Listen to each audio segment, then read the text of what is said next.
I'm Caitlin and welcome to the Lit Review. Today we are doing my September reading wrap-up, so all the books I read in September, and I will be giving you my long-form reviews, my ratings, all that good stuff. But before we get into it, I need to give you my stats for the month.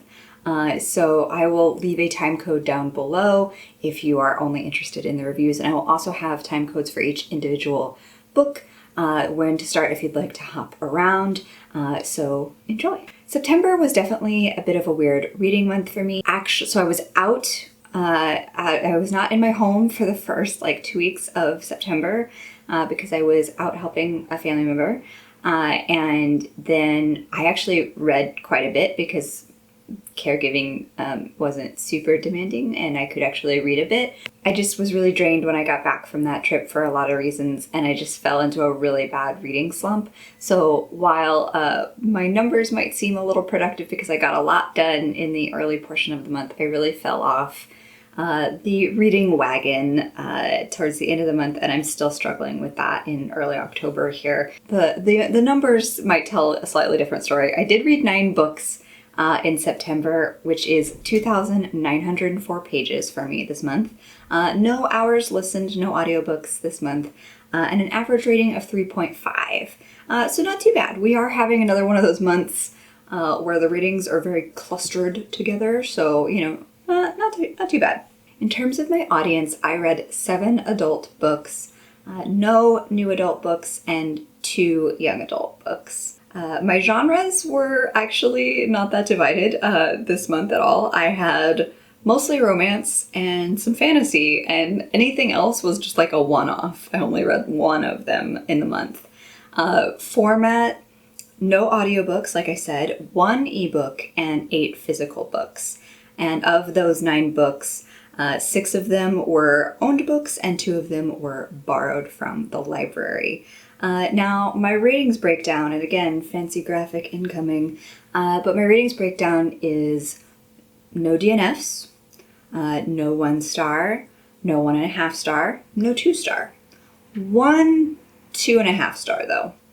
And then 2 3 stars, 2 3.5 stars, and 4 4 stars.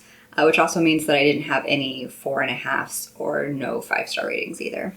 So again, that's what I mean. It was like a really clustered little month with like an outlier at the end, but it was a pretty decent reading month, all things considered. So those are the stats for my September reading wrap up, but let's get into the book reviews. Also, just as a reminder, if you are new to this channel, I will be giving you my long form review, but I will also be telling you at the end of each book whether or not I'm keeping the book or whether it's going into one of 2 boxes that are down here by my feet. So I like to make decisions after I've read a book in the month, whether or not I'll be keeping it, whether it will go into the no box, which means that eventually when that box fills up, I will unhaul its contents. Or I also have a maybe box by my side here, and that's the ones that I'm just kind of on the fence about. Am I gonna keep it to reread it, or was once enough? So I like to put those books in my maybe box if I just need some time and space to figure it out. And then when that box fills up, I will film a video for you and walk you through what I'm keeping and what can go. So you'll hear me reference that throughout the rest of the video. And yeah, just so you know, those are down below. The first book I read in September was one of my holdovers from August, actually, and that is Where Dreams Descend by Janella Angelis. So this was the Owl Crate exclusive edition, naked cover, lots of pretty foil. I gave this book 3.5 stars. I think I had some really high expectations based on the pitch of this book, which was that it's a mix of Night Circus, Phantom of the Opera, Moulin Rouge, and my head just went to town with what that could be, what that could look like. But in reality, to really bring it down to an actual summary, you're following a young magician named Kalia who lives in a world that she feels very contained by. She's grown up in this kind of gambling hall as this, star performer, and has learned magic through her time there. And she feels really stuck. But she finds out about this magic competition that is in, the next city over, and she just decides to escape that gilded cage and show off and really kind of prove that she is a powerful magician. Once there, though, she finds out that this city is maybe not everything that it seems, and she really does have to come to terms with the fact that, like, as a female magician, she is considered like lesser and like more judged because it's a really male dominated profession, and mysterious things keep happening to the women who are determined to practice stage magic. An interesting premise. It's actually a really captivating premise. My problem is this is in execution not as exciting. It's a little slow, considering that there's supposed to be like a mystery component. This is the first book in either a duology or a series. I believe it's a duology. Janella Angelis is definitely setting us up for some bigger discoveries in book 2. But it was also sometimes very frustrating to just kind of constantly have this, oh, something mysterious happened to this character, and, never have any inkling of that resolved. So that part to me just felt like really slow and frustrating. And then there's like kind of, I've heard some people describe this book as having a love triangle, but like I kind of just see a dotted line. It's like there's definitely a romance in here. It's not that strong in my opinion. At least it didn't like really deeply resonate with me. There's like one scene that is very romantic and I felt all the feels, but like in general I didn't necessarily buy the two main characters' chemistry. And I also felt like this had such a cool magic system that we've barely scratched the surface of. I'd like to think that in book 2 we're gonna get like more, that we're just gonna get so much more, and that this was a lot of like important setup, important plot moving forward, but it just, again, a 3.5 on this channel is not a bad rating. It means I enjoyed it, that I liked it, that I would recommend it to the right set of people. So if you really enjoy like magical competition, I actually would highly recommend this to you. But I really do love the main character, Kalia. Like, she is somebody that I am really drawn to. I just kind of wish that the other characters had like as much, I guess depth is the right word to look for, but they're like, the rest of the characters are a little one-dimensional compared to Kalia. So she is our like main character, so I guess that sort of makes sense. But I just kind of wanted more. I am very undecided about this book. I think it's going to go in the maybe box. I think it's a beautiful addition, and I would like to continue and read the rest of the series. I'm just not convinced that it needs to be a keep and reread situation for me, so I'm going to put it in the maybe box and give it a think. So in September, I also participated in Becca's Book-Oplathon, and I didn't film any content for it because, again, I was out for several weeks at the beginning of the month and just didn't feel like there was a way for me to consistently provide that content. But I did participate, and it was awesome. I cannot wait to do it again, but it also completely derailed my my Litland TBR, which is why if you watched my October Litland, I took several punishments because I didn't get to many of the books that I thought I was going to get to. So the first book I read for Becca's Book-Oplathon was a chance card, and that was Severance by Ling Ma. I had been really afraid of this book for a while. I actually picked it up at a book club meeting where we did like a book exchange, like leave a book, take a book from within the book club group, like way back in early February, before things got locked down here in the US. But so this story is really kind of difficult to describe without giving much away, but it is a take on the like zombie tropes. For some, this could be a really difficult read during the self-quarantining of COVID-19. For some, this could be a really difficult read because it is about a pandemic. So if you are feeling like really just stuck and torn up about the COVID-19 situation, I don't recommend reading this right now. Just as a caveat, I do think this was a really powerful read for me, in part because of that experience. So this book was actually written in 2018, but it feels like weirdly psychic in a lot of ways because it follows a young woman who lives in New York, and they start slowly hearing about this pandemic that's coming out of China. And she works in the publishing industry, and she works specifically in Bible publishing. As the world starts to get completely taken over by this pandemic, her publishing house like basically asks her to stay on and keep the lights on, and so she stays in New York for a really long time. And so you get that side of the narrative, but you also get her narrative once she's escaped from New York and decided to leave. And basically the zombie component isn't like your standard zombies.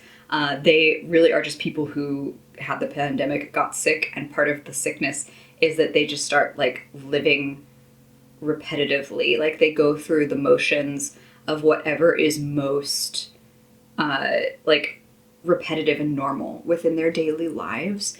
And so it ends up being, that's the terror, honestly. Like that's where the horror component comes in, is watching that destruction of repetition. And like it was truly scary, without being gory, without being gross.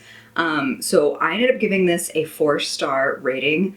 What kept it from being a 5-star is I actually feel like the ending, without giving specific spoilers away, was way too ambiguous for me, and it felt just kind of like a little sloppy. I think sometimes ambiguous endings can be really profound. For me, they often just feel like a slapdash ending, like they don't feel good for me as a reader. So I gave it 4 stars because of that. But I really enjoyed this. Like I thought this was well written and critical and prescient and low-key terrifying, but not in a way that's like gonna give you nightmares. Like terrifying in a way that's gonna make you rethink your life choices. I'm gonna keep this. I'm super impressed by this. Really interesting read. But again, not one I would highly recommend during COVID, unless you're unbothered. Okay, and then my Becca's Bookathon journey also brought me to 2 books, because I had rolled a double, and the first was to have read a book with disability rep. And so I did some Googling. I was without my book collection here, and I ended up getting the ebook of Two Girls Staring at the Ceiling by Lucy Frank. The rep in this book is Own Voices for Crohn's Disease. And so Lucy Frank, as an author, has Crohn's, and so that was, for me, a really big thing, was trying to find something with some Own Voices rep. So it's a book written in free verse poetry, and what I thought was really interesting about this poetry, even within the ebook, is that the first page actually tells you how to read this book, because there is usually on every page either a straight line or a dotted line. And it tells you in the beginning that the straight line is intended to represent a closed curtain between the 2 main characters who are in the hospital, both of whom are suffering from Crohn's disease. One has been through this hospitalization process many times before, and has had multiple surgeries and is angry and feisty. And the other main character, Chess, is very young. She's, in high school, and has like had a really embarrassing discovery of her Crohn's disease and is just absolutely in denial and just wants to get back to her normal life. So they end up meeting across this curtain, and the either straight line represents the closed curtain or the dotted line represents an open curtain. So I thought that was a really interesting way to create space within a book, especially a book of poetry, and also to give you both perspectives in that poetic form without having chapter breaks. So it was a really creative layout for the book, but I still only gave it 2.5 stars because it was very interesting, and that's not to say poor things about the representation. I am not equipped to tell you about the quality of representation for Crohn's disease since I do not have it. And I do feel like, as somebody who who sees commercials for medication for Crohn's disease, but doesn't actually know what that means, this was very informative. Like, it gave me a really good mental slice of life, of the struggles that somebody who has Crohn's must feel and think. and especially seeing Chess's perspective as somebody like fresh off of their diagnosis, like the fear and the tension of that. However, I'm only giving it 2.5 stars because I really loved the spatial delineations on the page, but I did not find the poetry itself very satisfying. In part because it's free verse. There are no rules in free verse poetry, which can be wonderful, or it can just kind of fall flat. And I think that's what ended up happening to me, for me as a reader, was that it just fell flat. The poetry itself didn't always feel like the right form to tell this story, even though the way that it was told on the page was interesting. So again, please take that with a grain of salt. I am not part of the Crohn's disease community, so for somebody who is, maybe this feels like a really powerful piece of representation, and I do not mean to take away from that whatsoever. It was just not entirely my cup of tea. So that was a ebook from the library, and I happily returned it. It was a very quick read, so if you ever are curious and like want to check out that formatting, it's a really interesting reading experience, but I will not be purchasing it when I can next buy books. And then I kind of went back to try to get some progress on my Litland TBR, and so I read Grace Draven's Master of Crows. Now, if you recall, this was a 5-star prediction for me. It was a 3-star read, so I'm disappointed personally, but I still think this is a fine book. I do like her other book, Phoenix Unbound, more. All right, before I start telling you all my feelings, let me get to some summary here. So Martise of Asher is a bondswoman. She is in service to what's called the Conclave, basically like a sorcerer ruling body of this land. So she is sent to help out this kind of dark sorcerer named Silhara. And he sent by request. So she's supposed to spy for the Conclave because there is this big scary star in the sky that is actually representative of a god. And the Conclave suspects that this god would like to take over, like possess Silhara's body and wreak havoc on the world. And so Martise is sent to spy on Silhara. You also get a lot of Silhara's perspective, as he does in fact struggle with the fact that a god wishes to possess him. So they are kind of along that journey, and along the way there is a romance between the two. Really cool premise. What I think gives this a 3-star for me is that it had the trope of like, oh, Martise is so plain, like the heroine is so plain, and then it's the like literary equivalent of like she takes off her glasses and suddenly she's hot, you know, like he discovers more about her and suddenly she's the most beautiful woman in the world, which, you know, that can be how attraction works, but it never feels right on the page because you end up either having a character self-profess their plainness or you have other characters talk about her plainness all the time, and it just becomes really suffocating. Like, just let her be a woman, please. That was part of something that just like really grated on me. There was like interesting world building, and the chemistry between the two was pretty good. It just wasn't like knock my socks off, you know? Like if I were going to recommend you a Grace Draven book, I would actually recommend you start with Phoenix Unbound. I haven't read her other book, Radiance, yet, but I know that one is getting a little bit of a buzz, and especially because Riley Marie recently raved about it on her channel. So I'd like to get to that one someday. This one is going to go in the maybe box for me, because I maybe need to separate my super high hopes of it being a 5-star prediction from its 3-star reality, but I will at least keep it long enough to eventually film a wrap-up video on that 5-star prediction. So you haven't heard me talk much about rereading on this channel because I've been trying to focus on my unread books, but I read Dark Lover by J.R. Ward. So this is the first book in the Black Dagger Brotherhood, and this is my original copy, so the spine's a little creased, you know, like it felt so good to return to this book. So this entire series is set in New York, and vampires are, you know, again, hidden from the world, very much like vulnerable in the traditional way that vampires are vulnerable to humans. They're also being hunted by the Lessening Society, and they are very creepy hunters of vampires.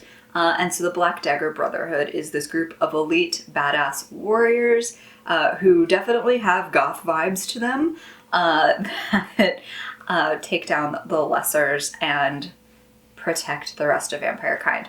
So this first book is actually the romance between the king of the vampire culture, Wrath, and Beth, who is the half-blooded daughter of one of his former best friends. Really steamy read, really like specific world building for this vampire culture, and it was just so fun to be back. So I gave this a 4-star read. I am really excited to be rereading this, so I'm gonna try to get at least like one book of these done a month to kind of like go along with this. So if you would like to kind of read with me, go ahead and read Dark Lover, and then I will be hopefully checking out the next one either sometime this month in October or in November, depending on what my reading abilities look like, because again, I've been in a reading slump.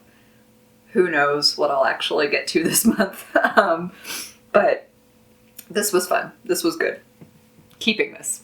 And then bopping back over to Becca's book, Opoly, the other part of the role that led me to Two Girls Staring at the Ceiling, which was a double, so that was disability rep, and then the other one was a Becca rec, so like what would Becca from Becca and the Books recommend to me? And thankfully, I figured that out pretty quickly, and that was Fortuna Sworn by KJ Sutton. If you are a Becca and the Books fan, you know that this is a big hit as far as she is concerned. So Fortuna Sworn is also the name of the main character, and Fortuna is a nightmare, which is a really almost extinct kind of otherworldly creature within this world.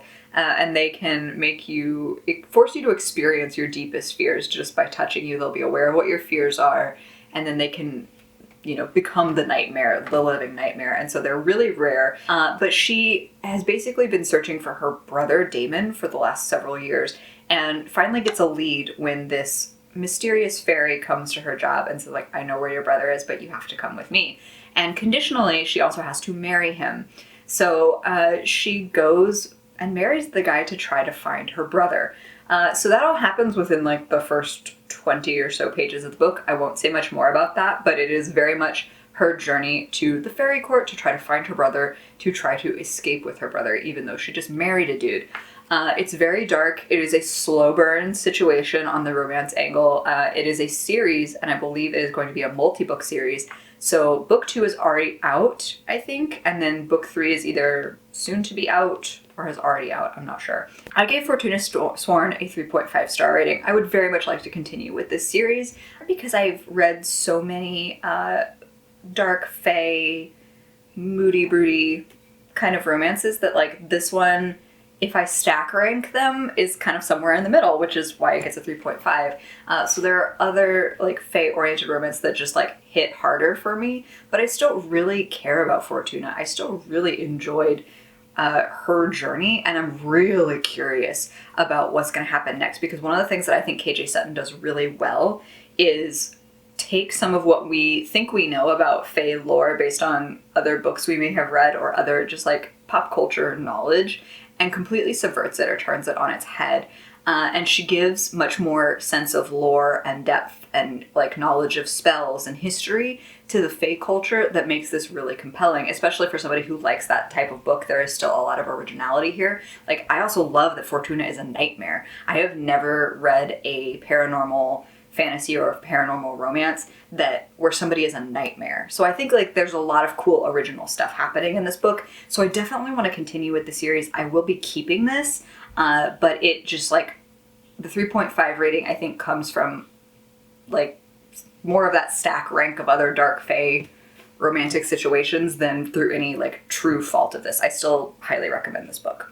And then I returned back to Los Angeles. I read Everything I Never Told You by Celeste Ng. This was a 4-star rating for me, and I really, again, Celeste Ng is quickly becoming one of my favorite authors. As far as I'm concerned, when she comes out with her next book, it's an insta-buy for me, because I really loved Little Fires Everywhere. That was a 5-star book for me. This is a 4-star book, and I just think her writing is so compelling, and she does family drama really well. She also plays with timelines in a way that I think is really fascinating.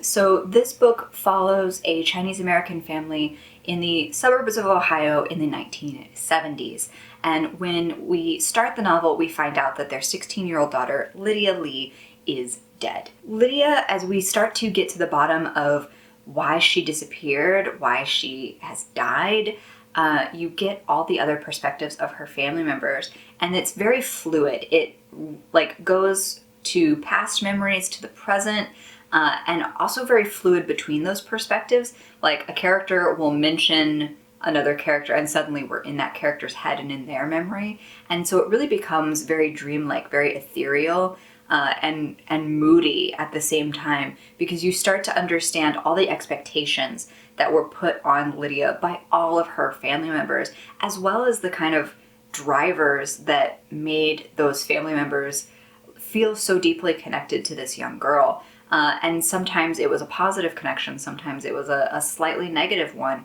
but it was really in-depth and compelling. I just really love the way Celeste Ng tells a story. And normally family dramas are not my jam, but she tells them right.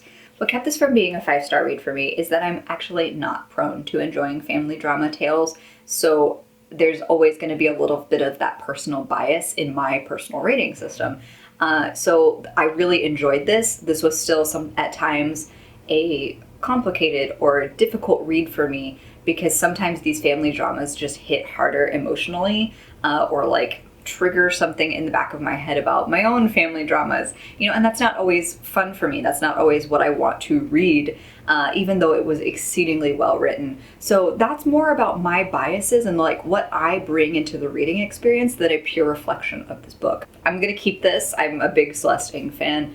Highly recommend. Then I read the second of my borrowed books from the library, and that is Smoke Gets in Your Eyes and Other Lessons from the Crematory by Caitlin Doughty.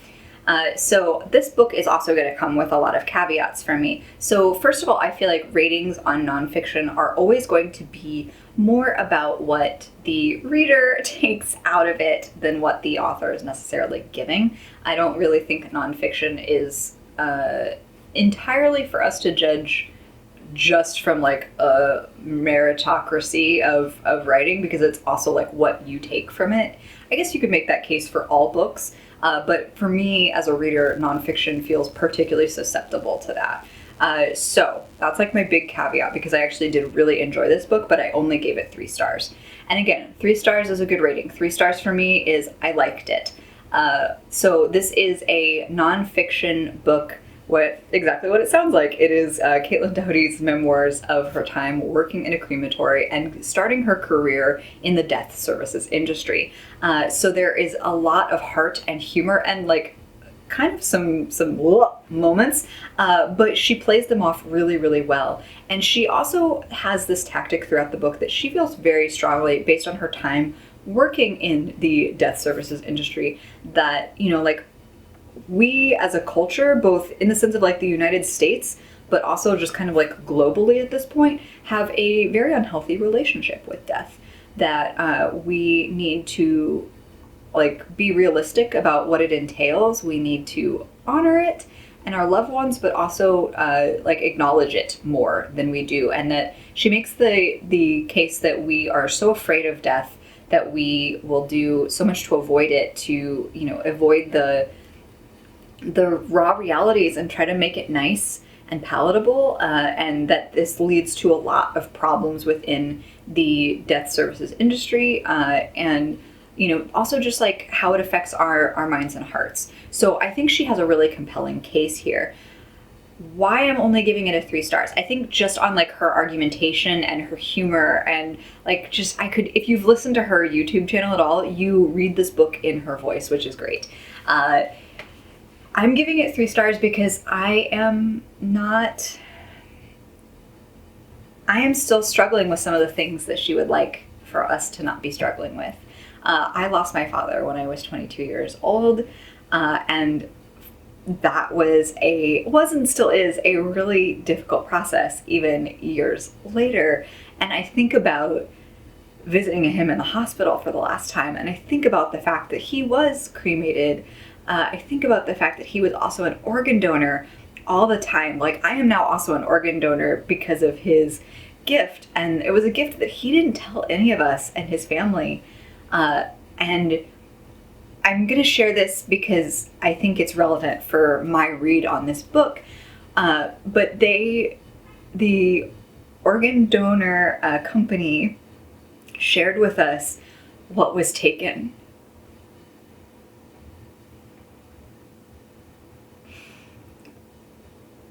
And I have such complicated feelings about that in a way that I think Caitlin does honor to. Because on one hand, I'm so in awe of that gift that he was willing to give. But I maybe don't need to know that somebody has my father's eyes. So this is still something in my grief, in my lack of acceptance of death, that I struggle with. And I respect her and her perspective. I think I would like, for my own health, my own wellness, to move closer to where she's at with this. So I actually really recommend this for you. Maybe not immediately after you've lost a loved one, because there can be some like really jarring bits of knowledge in here. So my rating of this book is not a judgment on the writing or her argument. It is a judgment on myself and how I'm not ready to progress to this point. And I still felt my back go up, I felt my spine straighten when she's pleading and advocating for these things that my brain says make sense, but my heart got offended by. And so it was a really complex emotional journey for me, and one that I was really glad to have gone on, because it's one that I'm still thinking through, and that I really do admire the way she encourages people to process this as a really normal part of life. And it's one that I think I'm leaning towards agreeing with, because like I said, I was inspired by my father's decision to become an organ donor myself, but it's still very complicated. Like, it's so very complicated. And so I actually would encourage you to read this to form your own opinion and to see where you stand on her stances, because it is a really funny, at times awkward, but like really heartfelt read. And I also encourage you to check out Caitlin's channel, which I will link below, because she does like really like just delightful content that is like death oriented, and sometimes she takes on myths and perceptions or tells like specific historical tales of death, and it's a delightful channel to check out. This will be going back to the library. I don't think I'm going to own this, but I'm going to be thinking about this for a long time. All right, and then my last read for September was a really nice note to end the month on, and that was The Boyfriend Project by Farrah Rochon. This was great. Love this. 4 stars. You could just tell, hopefully, by my face that I just really enjoyed this. So this is a contemporary romance between Samaya and Daniel. And Samaya, at the beginning of this book, finds out very publicly through Twitter that the guy she's been seeing has simultaneously been seeing at least 2 other women. And so she goes to the restaurant where this woman is live tweeting their terrible date and confronts the guy. And so she gets the really satisfying ability to confront this now ex, but in the process she also makes friends with the 2 women who have also been seeing the dude and went to go confront him. And so they form a really quick bond, and they all agree to start the Boyfriend Project, where for the next 6 months they focus on themselves and making their dreams come true, no matter what that entails. So for Samaya, that means that she has been thinking of this app that she wants to build. But of course, then walks in Daniel, who is... he just sounds so attractive. I can't blame Samaya for getting distracted. She tries to resist that push-pull there for her, and it is their romance. And you get both of their perspectives. I will not say much more, but this book had some hidden depths and surprises and plot points that I was not prepared for, but that made the reading journey so amazing. I really liked that both characters talked through their insecurities, and I loved the conversation that Samaya continued to have throughout the novel, either with her friends or with Daniel, about how difficult it is for her to be a Black woman in STEM, and how she feels such pressure externally and then internally to be perfect so that she doesn't ruin somebody else's chances, and just the weight that she carries of those expectations. So this is Own Voices representation, and I highly recommend this book. I really enjoyed the characters and their love story, and this is the first book, I believe, in a series. This came out in March of 2020, I believe. So no dates yet on the rest of it, but it says on Goodreads, The Boyfriend Project #1. So my hope is that the other two ladies that were initially catfished also get their own books, because I am so invested in their friendship too. I say this all the time with my romance novels, but if there is a friend group, I feel really connected to that friendship as well. So this was just another book that did that beautifully. Just such a nice note to end the month on, even though I was not intending to end here, but I will be keeping this. This is great. Big fan. Those are all the books that I read during the month of September. Even though I did hit a slump towards the middle of the month, I still read quite a bit, so there's nothing to be ashamed of. It's all still good. And I found some really lovely reads along the way, some really emotional reads too. And I can never regret that. So that's my read on all the books I read in September. Thank you for spending the time with me. I hope you have a fantastic reading day. Like and subscribe if you'd like to see more of me or this channel, and I'll see you in the next one. Bye!